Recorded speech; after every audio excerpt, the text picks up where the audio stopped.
Genesis 8. Then God remembered Noah and every living thing and all animals that were with him on the ark. And God made a wind to pass over the earth, and the waters subsided. The fountains of the deep and the windows of heaven were also stopped, and the rain from heaven was restrained, and the waters receded continually from the earth. At the end of the 150 days the waters decreased. Then the ark rested in the 7th month, the 17th day of the month, on the mountains of Ararat, and the waters decreased continually until the 10th month. In the 10th month, on the 1st day of the month, the tops of the mountains were seen. So it came to pass at the end of the 40 days that Noah opened the window of the ark which he had made. Then he sent out a raven, which kept going to and fro until the waters had dried up from the earth.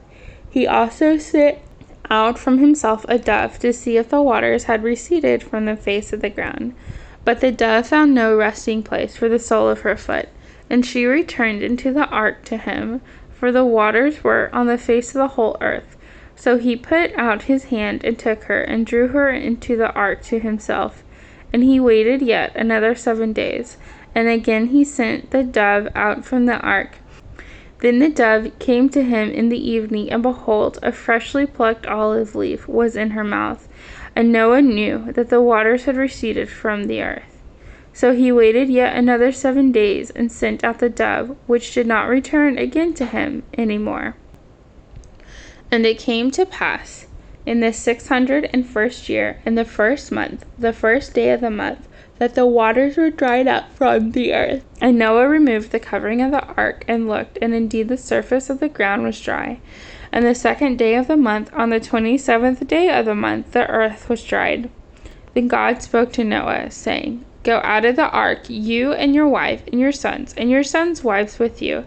Bring out all with you every living thing of all flesh that is with you, birds and cattle, and every creeping thing that creeps on the earth, so that they may abound on the earth, and be fruitful and multiply on the earth. So Noah went out, and his sons, and his wife, and his sons' wives with him.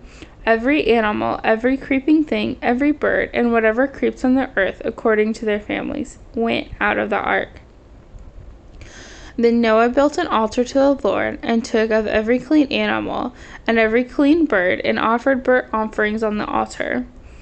And the Lord smelled a soothing aroma. Then the Lord said in his heart, I will never again curse the ground for man's sake, although the imagination of man's heart is evil from his youth, nor will I again destroy every living thing as I have done. While the earth remains, seedtime and harvest, cold and heat, winter and summer, and the day and night shall not cease.